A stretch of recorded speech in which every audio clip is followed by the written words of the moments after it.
Good morning, welcome to news analysis. నేను జ్యోత్స్న. డిస్కషన్లోకి వెళ్లే కన్నా ముందు వివిధ పత్రికల్లో వచ్చిన వార్తా కథనాలను ఒకసారి చూద్దాం.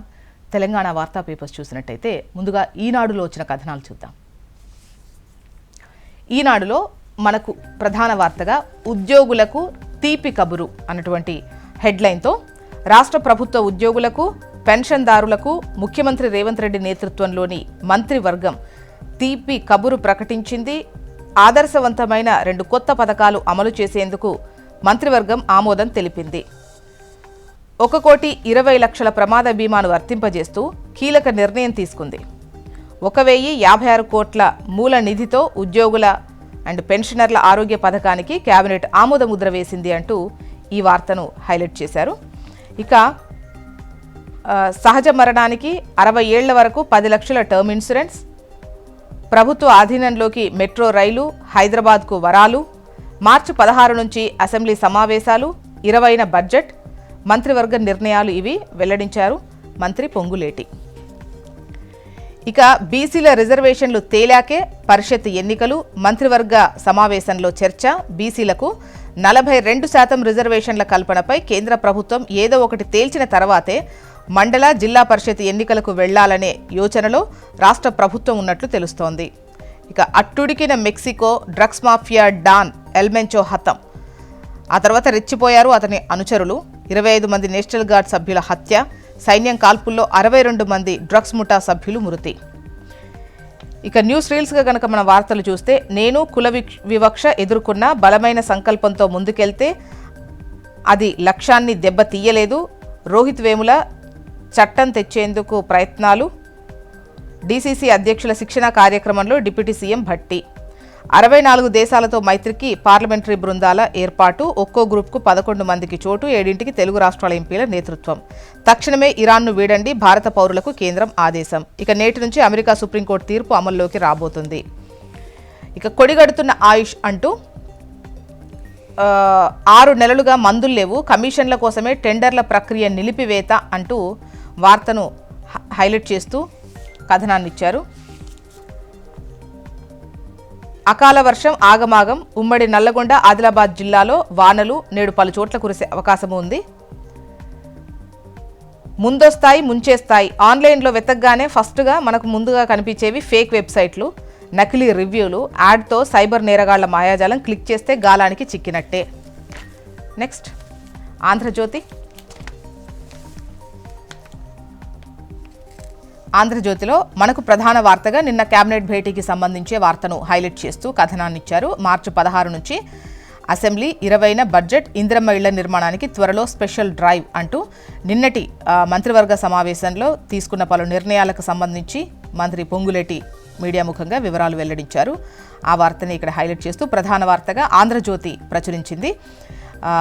పూర్తి వివరాల్లోకి వెళ్తే, మార్చి 1 లోపు ఎల్ఎన్టీ నుంచి మెట్రో రైలు స్వాధీనం, 22% తగ్గింపు ధరకు స్వాధీనం చేసుకోనున్న సర్కార్, హెచ్ఎండిఏ పరిధిలోకి కొత్త 4 గ్రామాలు, జిహెచ్ఎంసీ పరిధిలో రోడ్ల నిర్వహణకు 3,145 కోట్లు, మంజీరా నీటి సరఫరా పథకానికి 722 కోట్లు, కోర్ అర్బన్లో ప్రకటనల పాలసీకి ఆమోదం, కొహెడలో పండ్ల మార్కెట్కు 223 ఎకరాలు, ప్రభుత్వ కార్యాలయాలు, సహకార బ్యాంకులు, టీజీఓ, రాజకీయ పార్టీ కార్యాలయాలకు భూ కేటాయింపులు.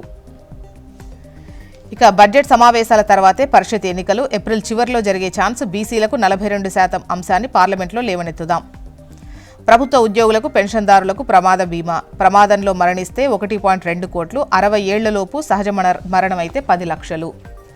ఇక ఏఐ నాగరికతలో పెద్ద మార్పు. కృత్రిమ మీద కేవలం సాంకేతిక సాధనం కాదు, అది మన జీవన విధానాన్ని మార్చేసే టెక్నాలజీ. దానివల్ల ఇక ప్రవేశ స్థాయి ఉద్యోగాలుండవు, నేరుగా మధ్యస్థాయి కొలువులే ఉంటాయి. నైపుణ్యాలున్న వారికి అద్భుత అవకాశాలు. ఏఐలో ప్రపంచానికి నేతృత్వం వహించే సత్తా మనది. TCS president Rajanna. నగదు రహిత వైద్యం అంటూ రాష్ట్ర ప్రభుత్వ ఉద్యోగులు, పెన్షన్దారులకు త్వరలో అందుబాటులోకి. ఈహెచ్ఎస్కు సర్కార్ పచ్చజెండా. కుటుంబ సభ్యుల వివరాలతో ప్రతి ఉద్యోగికి, పెన్షన్దారులకు హెల్త్ కార్డ్. లవ్ మ్యారేజా? తల్లిదండ్రులకు చెప్పాల్సిందే. వివాహ రిజిస్ట్రేషన్ చట్టానికి గుజరాత్ సర్కార్ సవరణ చేసిన విషయాన్ని ఇక్కడ ఇచ్చారు. లవ్ జిహాదీ, మోసగాళ్లను అడ్డుకోవడమే లక్ష్యమని వెల్లడి. వివాహ వయోజనుల రాజ్యాంగబద్ధమైన హక్కు ఇప్పటికే పలు తీర్పుల్లో సుప్రీంకోర్టు స్పష్టం చేసింది. నెక్స్ట్ నమస్తే తెలంగాణ. మూసీ ముసలం 24,000 ఎకరాలకు 1,50,000 ఇండ్లకు ఎసరు, రెడ్ మార్క్. నదికి ఇరువైపులా కిలోమీటర్ దూరం భూసేకరణ. హిమాయత్ సాగర్ భూ సర్వేలో బయటపడ్డ గుట్టు. తొలుత 3,200 ఎకరాలే సేకరిస్తామని బుకాయింపు, 10,000 నిర్మాణాలే ప్రభావితమవుతాయని గెజిట్. కానీ 24,000 ఎకరాలు చెరబట్టేందుకు సర్కార్ స్కెచ్. రేవంత్ ప్రభుత్వం దాగుడు మూతలు పటాపంచలు ఏడాది కిందటే బయటపెట్టిన నమస్తే తెలంగాణ అంటూ ప్రధాన వార్తనిచ్చారు. ఇక మళ్లీ మొలుస్తున్న కాంగ్రెస్ కంచెలు. సీఎం కొత్త క్యాంప్ ఆఫీస్కు 9 కోట్లతో కోట గోడలు అంటూ వార్తనిచ్చారు. ఇక కదులుతున్న డెక్కన్ డొంక.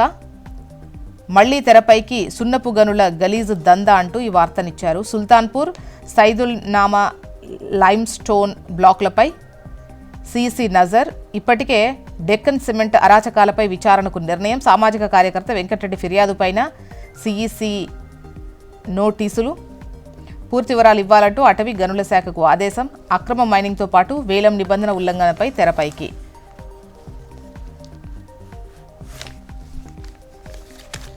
నెక్స్ట్ ఏపీ వార్తా విశేషాలు చూద్దాం.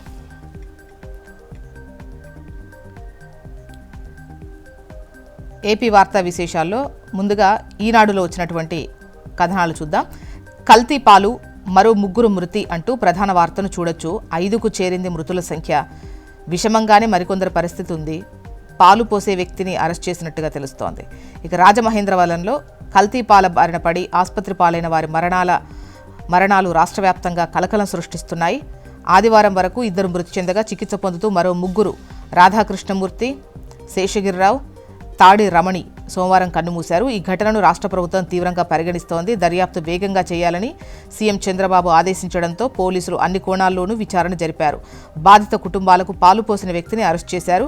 ఆయన అనధికారికంగా నిర్వహిస్తున్న పాల కేంద్రంలో ఇథలిన్ గ్లైకాల్ అనే కూలెంట్ రసాయనం పాలలో కలపడం వల్లే ఈ ఘోరం జరిగినట్టు దాదాపుగా నిర్ధారించారు అంటూ ఈ వార్తనిచ్చారు. ఇక లెఫ్ట్లో చూస్తే పైన టాప్లోనే తిరుమల తిరుపతి దేవస్థానంలో తప్పు చేసిన వారిపై క్రిమినల్ చర్యలు. స్వర్ణ దేవాలయం తరహాలో చట్టం తెచ్చే యోచన. కల్తీ నెయ్యిపై శాసనసభలో నేడు 10:30 నుంచి 2 గంటల వరకు చర్చ. కొత్తగా బ్యాంకు ఖాతాలు తెరిచేలా అనుమతించొద్దు. విచారణ ముగిసిన కేసులో మళ్లీ అభ్యర్థన సరికాదు. జగతి పబ్లికేషన్స్ పిటిషన్పై సిబిఐ వాదన. తీర్పు వాయిదా వేసిన తెలంగాణ హైకోర్టు. నెక్స్ట్ ఆంధ్రజ్యోతి. సుబ్రహ్మణ్య స్వామికి ఎదురు దెబ్బ. ఏకసభ్య కమిటీపై పిటిషన్ కొట్టివేసిన సుప్రీం. ఇక నేర విచారణ, బాధ్యుల నిర్ధారణ వేర్వేరు అంశాలు. సిట్ దర్యాప్తు, ప్రభుత్వ విచారణ మధ్య వైరుధ్యం లేదు. పాలనా లోపాలపై విచారణకు రాష్ట్రం ఆదేశించవచ్చు. సిట్ ఏకసభ్య కమిటీ 2 విచారణ జరపొచ్చు. పిటిషనర్ లేవనెత్తిన అభ్యంతరాలకు ఆధారం లేదు. కమిటీపై స్టే ఇచ్చేందుకు సీజేఐ బెంచ్ నిరాకరణ అంటూ ఈ వార్తనిచ్చారు. ఇక కల్తీ బాధ్యులను కాపాడేందుకు పిటిషన్ దురుద్దేశంతోనే వేశారు. కల్తీ నెయ్యి వ్యవహారంలో గతంలోనూ పిల్. బాధ్యులను కాపాడేందుకే పాలనా చర్యలను నీరుగార్చాలని చూస్తున్నారు లూథ్రా వాదన. ఇక కల్తీపై నేడు అసెంబ్లీలో చర్చ. రెవెన్యూకు ఫ్రెష్ లుక్ అంటూ ఆ శాఖను దారిలోకి తీసుకురావాలి. భూముల రీసర్వేతో అన్ని సమస్యలు పోవాలే తప్ప కొత్త వివాదాలు రాకూడదు. ఏసీబీ దాడులు చేసే పరిస్థితి ఉండొద్దు. పనిచేయని తహసీల్దార్లను పక్కన పెట్టండి.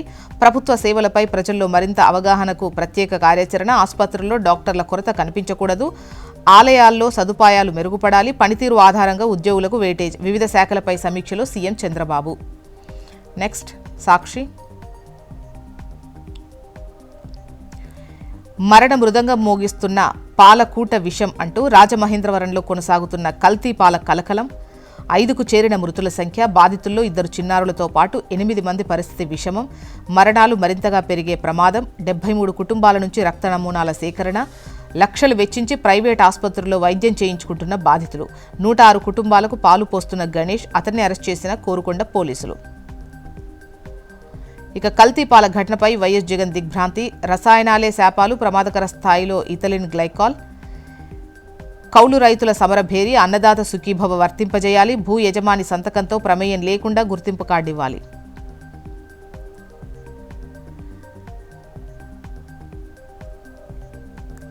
బీహార్లో బేజార్ అంటూ రెడ్ బుక్ రివర్స్, పాట్నాలో తెల్లవారుజామున ఎస్పీ దామోదర్ బృందం అరాచకం అంటూ వార్తను ఇచ్చారు. మొత్తానికి ఇవి ఇవాళ వివిధ పత్రికల్లో వచ్చినటువంటి వార్తా కథనాలు. ఇప్పుడు ఒక చిన్న బ్రేక్ తీసుకుందాం. బ్రేక్ తర్వాత డిస్కషన్లోకి వెళ్దాం. Stay tune.